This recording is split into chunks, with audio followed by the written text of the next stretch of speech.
নওগাঁ এবং কক্সবাজারে 7 জনের মরদেহ উদ্ধার করা হয়েছে। এক ফ্যামিলির 4 জনকে হত্যা করা হয়েছে, কিন্তু তার কে হত্যা করেছে, কি অবস্থায়, তার কোনো হদিস নাই, কাউকে গ্রেফতার করতে পারছে না।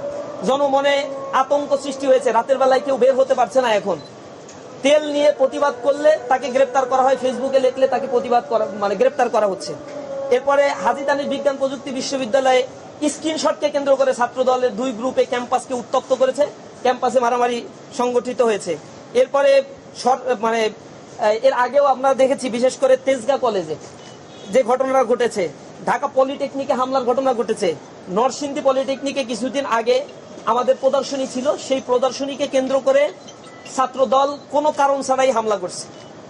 এরপরে যখন আমরা প্রশাসনকে জানালাম, বিশ্ববিদ্যালয়ের প্রশাসন যখন তাদেরকে আলাদা করে দিল, ক্যাম্পাস থেকে বের করে দিল, তার কিছুক্ষণ পরে যুব দলের সন্ত্রাসীরা আসলো, এসে আমাদের যে কয়জন ছিল অস্ত্রশস্ত্র সহ সেখানে হামলা করলো।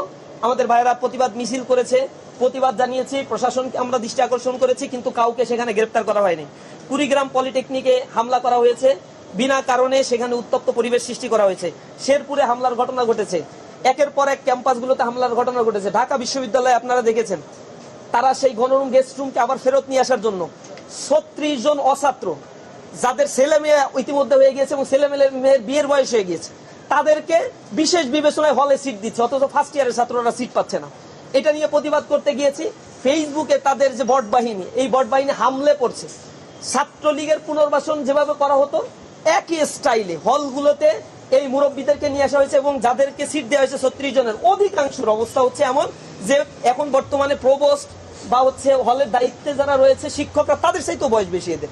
তো এরা যখন হলে উঠবে, তাদের চোখের দিকে তাকায়, মুখের দিকে তাকায়, তো একটা কথাও বলতে পারবে না, এবং প্রভোস্ট তাদের কথা শুনতে বাধ্য হবে। এরকম অবস্থা ঢাকা বিশ্ববিদ্যালয়ে তারা করে যাচ্ছে।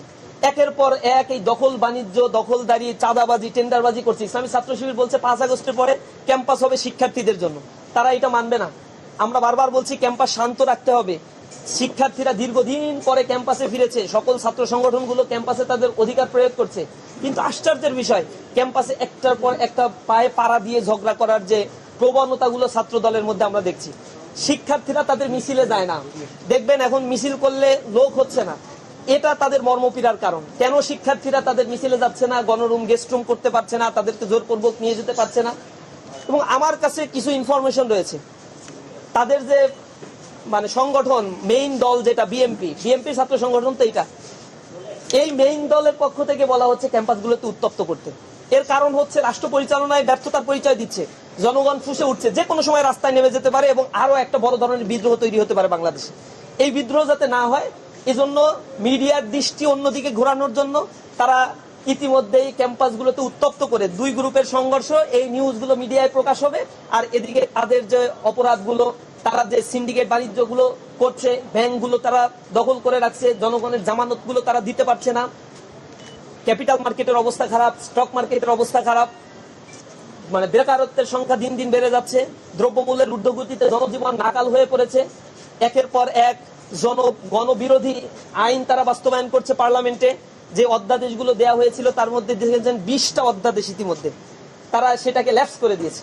এই 20টা অধ্যাদেশের মধ্যে গুম প্রতিরোধ প্রতিকার অধ্যাদেশ রয়েছে, মানবাধিকার অধ্যাদেশ রয়েছে, ব্যাংক রেগুলেশন অধ্যাদেশে হালকা সংশোধন করে পুরো ফ্যাসিবাদকে পুনর্বাসনের জন্য একটা আইন তারা আবার করে দিয়েছে।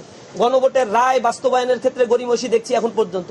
জুলাই সনদে বলে অক্ষরে অক্ষরে যেটা বাস্তবায়ন করবে, অক্ষরে অক্ষরে বাস্তবায়ন, এটা বাইরে বক্তব্য দেওয়ার আপনার কিছু না, আপনার তো ক্ষমতা আছে, প্রথম দিনই সংসদে আপনার এটা বাস্তবায়ন শুরু করার দরকার ছিল।